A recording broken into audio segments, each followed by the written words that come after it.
Well nalingaw ko nga nagtanaw-tanaw sa mga couple o mga tao sa palibot. Naman ay nahagip sa akong mga mata. Gibalik dyan akong tanaw kung unsa to ko nakitan. Habi kog nakikita kog ungo. Nagtagbo jud amo ang mga mata.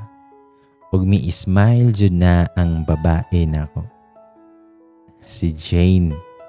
Nawala jud akong smile pagkakita siya no. Nganong naamon ni siya dere. Na bad mood jud ko galit. Nawadaan ko gana. Gitanaw na ko siya og balik. Ug mibarog siya og milakaw pa dong didto kung asa nagtapok silang Ray ug iyahang mga kauban. Aha ka jud. Mora jud og gipanuwayan ko ba. Ug nadungog jud ako na nga nihay si Jane ni Ray ug sa iyahang mga kauban. Ni-smile pa ang mga kauban ni Ray, pero si Ray wala gid siya mi-smile. Ningon pa tong usa ka kauban ni Ray nga, "Gopaha man madam." Nitubag po si Jane nga syempre sir, always jud na. Nagsige siya pa-cute ba nga mura ra ba jud cute. Nagbaga lang na ihang eyelashes nga fake. Unya ni hawid pa yun na sa bukton si Jane kang Ray og nangamusta. Long time no see daw. Og ni surok jud ako ang dugo. Pero nakita bitaw na ako na ang gidali jud og tanggal ni Ray ihang bukton sa kamot sa babae nga salawahan. Nakatawa jud ko nga nagunahon na ba. Luoyan ni mo girl. Akin lang ang asawa ko. Sa motong nananghid si Ray na mabalik daw siya sa iyahang wife. Nagdali-dali dyan naglakaw akong ban na padong na ako. Nahadlok siguro siya basin mo tukar na sa dakong utok. Pagdool niya na ako, may kiss daya na siya na ako. Nauta na siya kung okay ra ba ko. Nga wala ba daw ko maboard. Itubagpod ko, nga wala ramanhan. Nag-enjoy gani ko. Lami ra sa diya sa akong smile oy. Pinahawid po ko sa bukton sa kong bana. Akong gitanaw ang girl kay nagsigi po siya tanaw na mo. Ambot ba pero feel na ako nagsakit iyang buhok. Pero bahala gid siya. Wadyan ako buhi akong bana oy. Sige ra ko kapiyot niya. Ako pang giingnan si Ray nga naa iyahang ex. Nitubagpod si Ray na di na ko na exhan kaya wala man mi nag-uyab ana. Nitubagpod ko, oo di ay no? Kuan lang di ay kanang part si mohang kagahapon. Hindi ni katawa ko. Ingon po si Ray nga, di na ta maghisgot anaan. Sagdahin na siya. I love you kaayohan. Nitubagpod ko, nga I love you more. With pinakis pa na sa forehead. Nagkatawa jud ko sa kuna-huna. Hantod sa mahuman na lang ang kasal kay wa na jud mi gabuwag ni Ray. Dalan siya pirmi sa kwantapad. Kung tawagon siya siya mga kauban, iyasad kong kuyogon. Magsigit-sad kong siplat dito ni Jane. Pero medyo na ako siya masiplatan nga magsiyog tanaw sa kumbana. Ang hinampak biya kay kuwang na lang motulo iyahang laway nga sigig imagine siguro sa kumbana. Naglagot man hinuon ko. Antod sa kaihion man hinuon ko. Motong nananghid ko ni Ray nga madto sa kog CR. Gusto pa ni Ray nga ubanan ko pero ako siyang giingnan nga dili na lang kay mangihi raman pud ko. Unya paggawas na unta ko kay humana kog pangihi.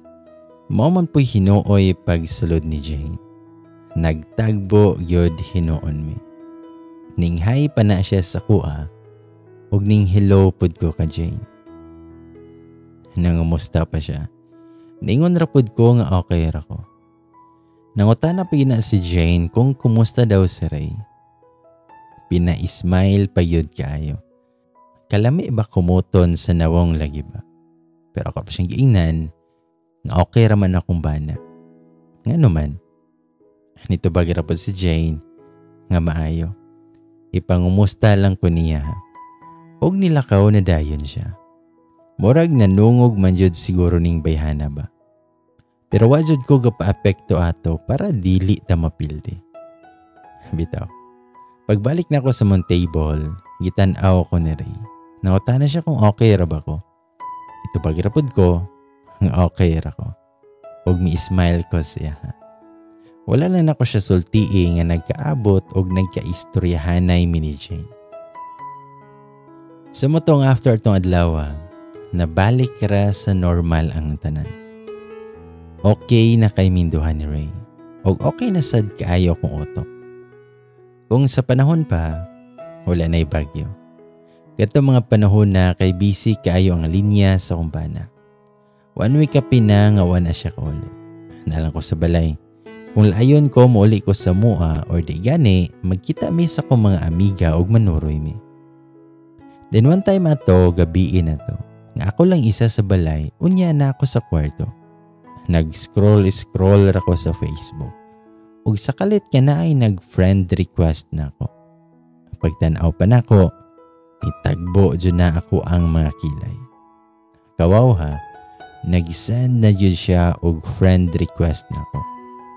Kuyaw dyan bayhana. Murag wa dyan siguro na himutang ni iyahang kalagba. Pero ako siyang gi-accept oy. Kay basin gusto niya mo subaybay sa mo ang life. Bitaw.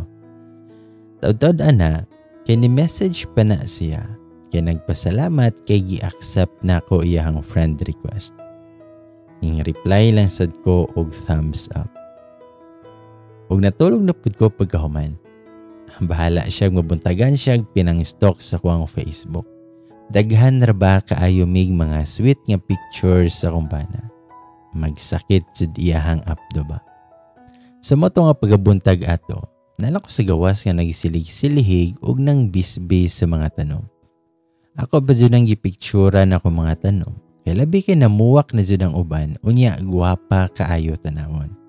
Ako adan gipost. Unya wala pa 1 minute ana, naadayoy ni comment. Ako ang bana di ay. Kasayo sad niya nag-online ba? Ningon pa siya, kagwapa sa tanom, sama kagwapa sa kuang asawa. Charis, kiligon po daan ba? Ug sa kalit lang pod na ay ni comment. Si Jane, ingon siya, "Hello, nice kayo ang tanong. Pwede ko mo palit ana?" Ahaka jud kaayo. Mura mag friends kaayo mi ba? Pero dili ra ba jud mi friends ba? Rivals ba mi?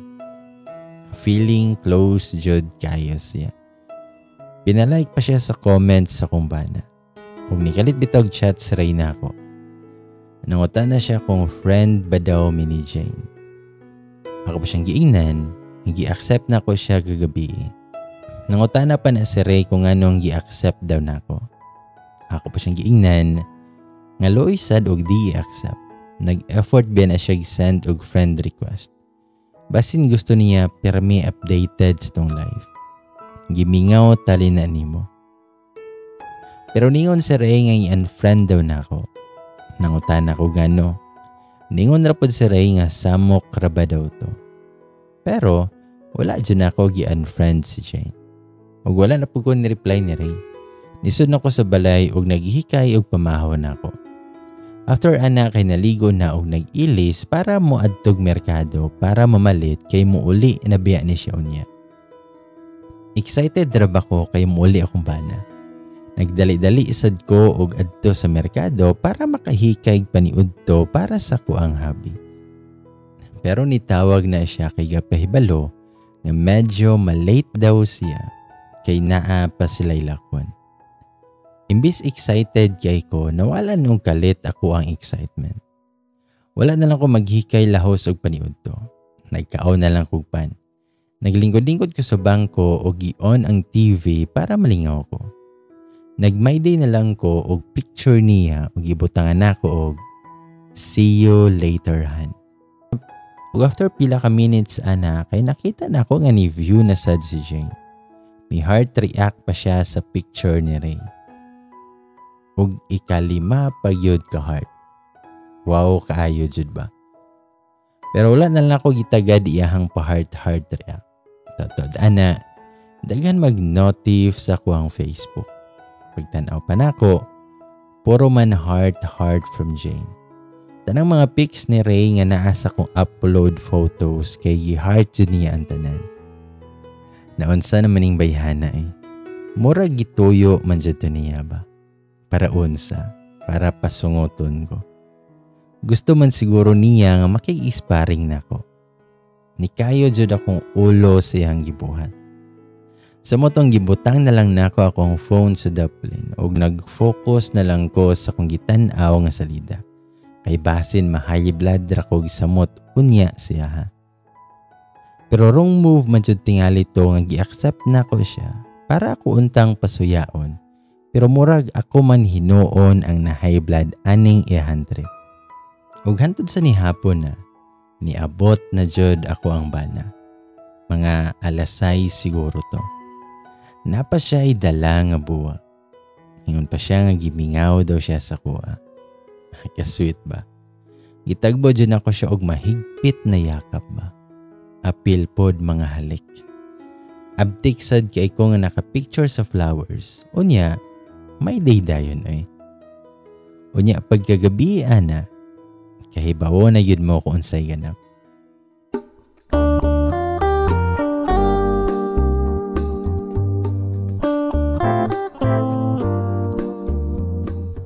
Pag human ako galigo, pagawas na ako sa CR, naana di ay siya sa bed. Dako pa kayo ismail sa lalaki nga mura man siya nakakita og diwata. Bitaw. Hingon pa na si Ray nga humuta manhan. Dali sa good rebe.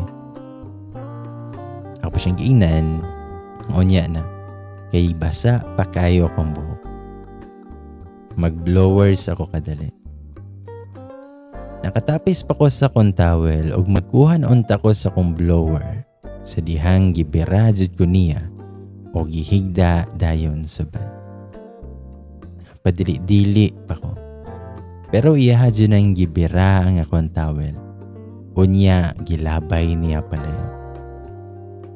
Ako pa siyang giingnan nga bad kay kahan. Hingon pod sa Ray nga magtapis-tapis pa yun ka ba? Nga nakita naman ako na tanan. Pero ako siyang giingnan nga unya sa gudahan. Basa pa kayo kong buhok. Nito bagpod sa Ray, ayaw nagsigig unya-unya. Karon na. Sa motong wala na jud ko kapalagoy. Natuhog jud ko. Kurog jud tibuok organs. Og naka 2 rounds jud may. After ana, nakatulog jud siya. 2 rounds na lang jud ang makaya. Sign of aging na niba. Bitaw. Sa motong tulog na kay si Ray, while naghigda-higda ako siyang dugan. Gikapoy man siya nga 2 rounds romando. Pero ako, wala pa jud gibati o katulgon og nag-Facebook ko kadali. Nagpicture ko nga tulog kay si Ray while naghigda ako siyang dugan. O my day bitaw dayon ako na.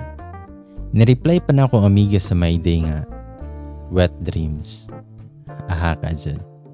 Nakita sad na ako nga ni view si Jane ug miwaw siya. Wow jud kayo. Abtik jud kini siya maka-view sa kong my day ug unya mo react ra ba diretso.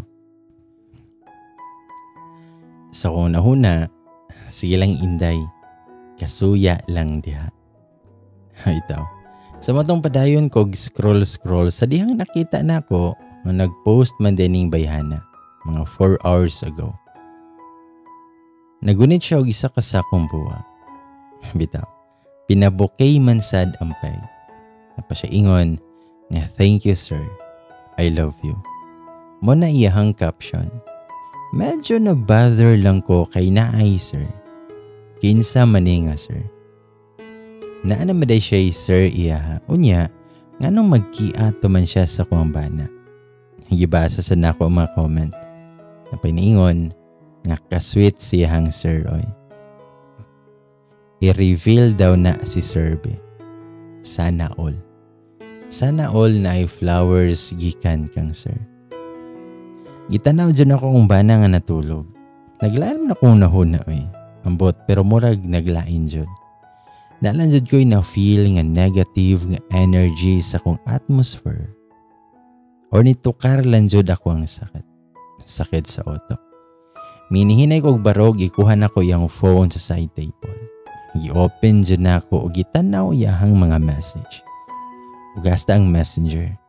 Pero puro man mga kauban niya o ilahang group chat ang nandito. Basta nisugod na sad kog overthink adto. Di ko gusto magunahuna og dautan pero murag naa man siyo'y magsigi og gimok-gimok sa kung una-una. Nibalik na lang kog higda og migakos kog balik ni Ray. Gipiyong na ko kong mga mata pero ni alas 12 na lang wa jud gihapon ko doka.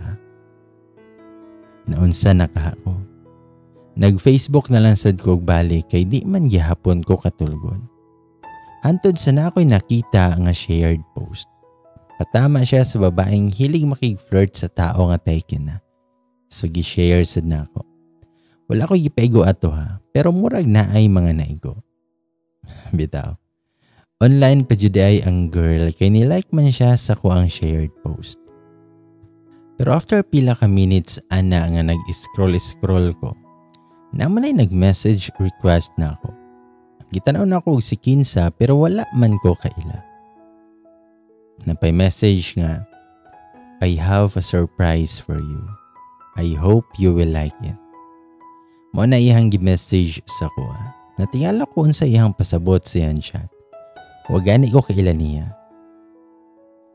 And then pagkataod-taod ana, kay nag-send na siya mga pictures. Pag-view pa na ako, naminho jud akong lawas. Wala ko sabot nga naunsa ko. As in, siya ko sa ko nakita nga mga pictures. Nangurog ako ang mga kamot. Nakabantay na lang jud ko nga nitulo ako ang mga luha. Minahinay og tan-aw sa kumpana nga tulog na kayo. Na-imagine man ako siya og unsa sila kauban tong babae sa picture.